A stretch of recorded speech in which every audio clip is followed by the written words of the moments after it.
हमरे संगे खेल कूद के भइल बासे आन हो टूट जाई अरमान तया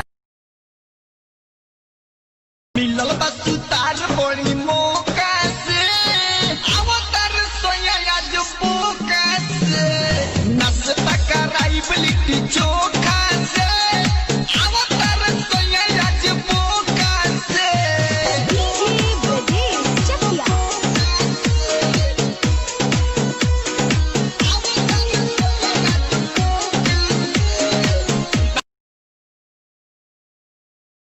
ए बोका जी तनी तू अपना एगो बकरिया पे गाना गावत। तू मेरी बकरी मैं तेरा बोका आई लव यू बकरी। अरे बोका जी एतिया गाना गई बनू तो कोनो पिलियो ना पोटी।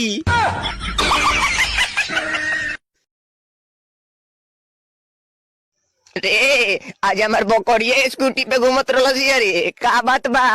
बात कोनो नहीं खे ज्यादा गच मत को ओकरा के ले जाके चिकवा ठेया पे काट के खपाए खातिर।